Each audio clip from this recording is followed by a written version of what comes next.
We often live within the anesthesia of abundance, surrounded by everything we need, yet entirely isolated from the systems that provide it. Modern life frames hyper-individualism as the ultimate goal. We are taught that if we solve our own equation correctly, maximizing our own profit and comfort, the rest of the world will take care of itself. J.C. Brocius approached his life with the mindset of a technician. When Brocius attempted to rebuild, he quickly found himself trapped in a rigid corporate architecture he called the maze. He was met by gatekeeper algorithms, black box systems designed to filter and categorize people based on labels rather than recognizing their actual potential. These systems manage what Brocius calls the frequency of friction.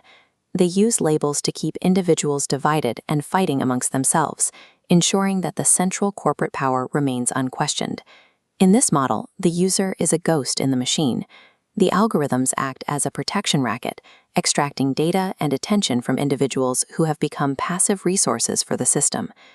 This shows the dead end of pure self-interest within the current system. When we try to navigate the maze alone, we inevitably become the raw fuel for someone else's engine. Brocius realized that to survive, he had to stop asking for permission from the gatekeepers. He decided to build his own tools, driven by a desperate need to generate income and reclaim his life. He developed the Dispatcher, an automated system designed for a single, selfish purpose: to scan the market, find work, and route it directly to him.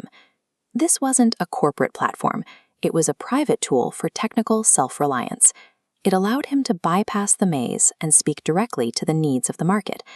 But as the tool began to work, Brocius hit a realization. Even though the tool was coded for his own survival, it only succeeded when it identified and served the needs of others with total precision. He called this the paradox of the dispatcher. He discovered that the more he focused on pure self-interest, the more his success depended on his ability to serve the whole group. He realized functional sovereignty is impossible in isolation. The dispatcher proved that value is only created when the individual node is in active, perfect service to another. Brocius took this technician's insight and applied it to the wider world through a framework called the algorithm of purpose. If a job routing tool requires service to function, perhaps the universe itself runs on a similar code of energy optimization. This is the foundation of minimal computational elegance. It suggests that the universe defaults to the most concise, efficient expression of energy available. Under this rule, every subsystem, every person, has a primary duty. They must optimize their own health, but specifically to ensure they can contribute to the stability of the whole system.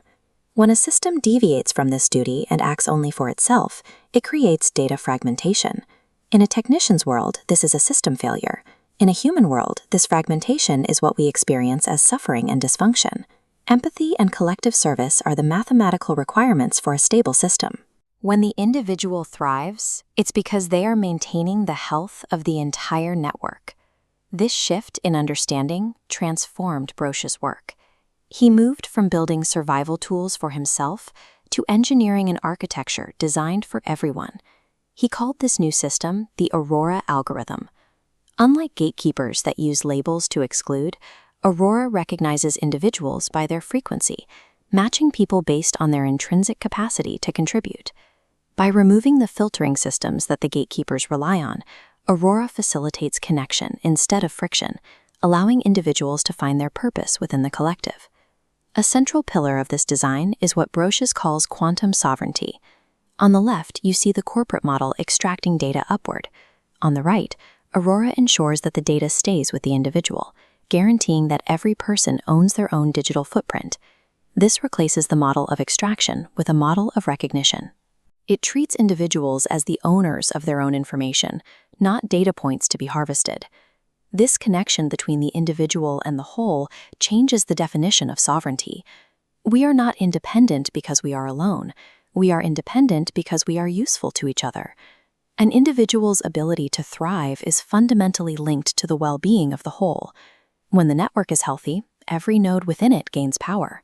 This leads to the duty of the architect. Once you understand how the system works and you gain an advantage, you are faced with a choice about how to use that knowledge.